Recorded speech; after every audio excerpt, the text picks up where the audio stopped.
Hai Sobat Properti, salam rumah untuk Anda semuanya. Ketemu lagi kita hari ini di dunia investasi properti dengan topik kita hari ini adalah 300. Waduh, apa itu 300? Sebelum kita lebih lanjut, perkenalkan nama saya Erik Hermanto, saya adalah praktisi di dunia investasi properti. Saya juga menjadi dosen di salah satu sekolah ternama di Indonesia. Dan saya menjadi mentor bagi beberapa teman-teman properti yang ingin belajar lebih privat. 300 itu adalah satu judul film ya. Kalau Anda semua yang masih ingat, senang dengan film kolosal, dengan film perang, pasti kalian tahu banget ya film dengan judul 300 ini. Yang mana dibintangin oleh Gerard Butler dan dia berperan sebagai Leonidas, bernama Leonidas, dan dia memimpin 300 pasukannya melawan pasukan Persia yang super duper banyak dan berlipat-lipat. Jadi filmnya seru banget dan itu menimbulkan kesan.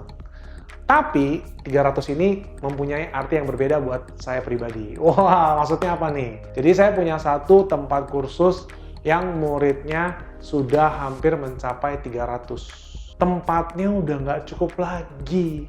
Solusinya gimana dong? Kita perlu propertinya nih. Tapi propertinya nggak bisa pindah, mesti ekspansi gitu ya kan. Jadi hal-hal yang kayak gini ketika bisnis Anda berkembang, Anda memikirkan way out-nya bagaimana gitu loh.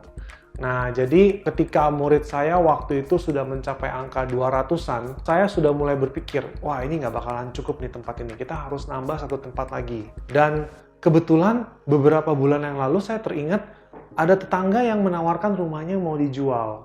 Bentuknya itu kalau di sini jalan besar, ya, di sini adalah tempat ruko saya, ya. Maka yang mau dijual adalah yang di sini.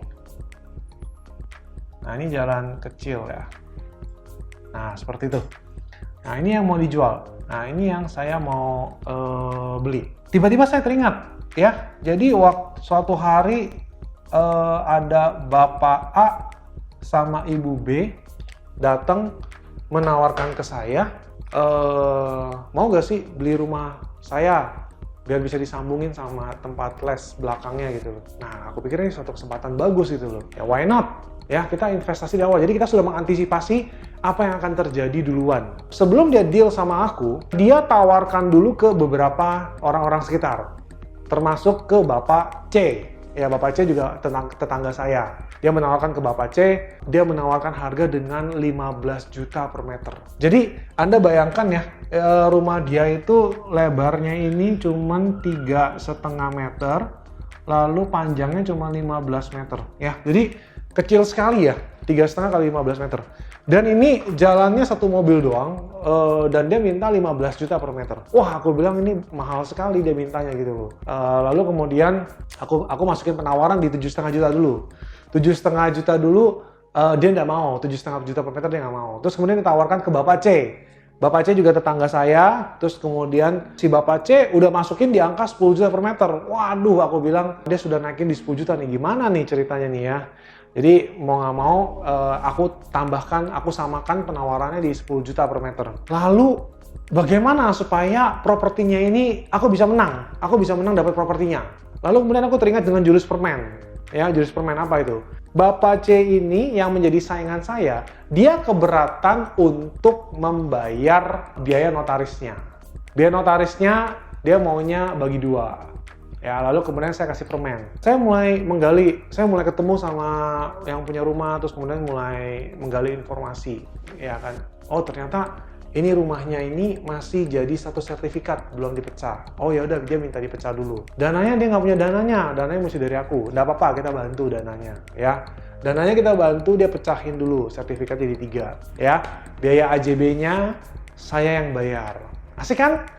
Ketika saya kasih permen itu, Ibu B ini langsung setuju dengan saya. Wah, dia langsung deal sama saya.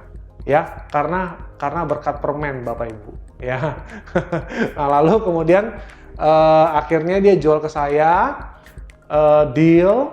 Lalu kemudian saya mulai mikirkan, oke, bagaimana nih strategi untuk mengakuisisinya. Kita masih punya waktu pemecahan sertifikat dan lain bla bla bla. Itu punya waktu 6 bulan sampai 1 tahun. Setelah deal, dia mulai pecah sertifikat. Lalu kemudian saya ambil yang tengah dan syukur prediksi saya tepat karena sekarang murid saya lebih dari 300. Dan ini saya beli rumah tua, lalu saya bongkar, saya bangun baru, saya bikin kelas-kelas semuanya, dan akhirnya terpenuhi. Dan inilah salah satu cara saya dalam membangun aset saya. Ya, semoga cerita saya bisa menginspirasi sobat properti sekalian. Ingat untuk subscribe dan like YouTube channel saya agar Anda bisa mengikuti video-video lanjutan saya. Saya Erik Hermanto. Selamat berinvestasi properti secara cerdas.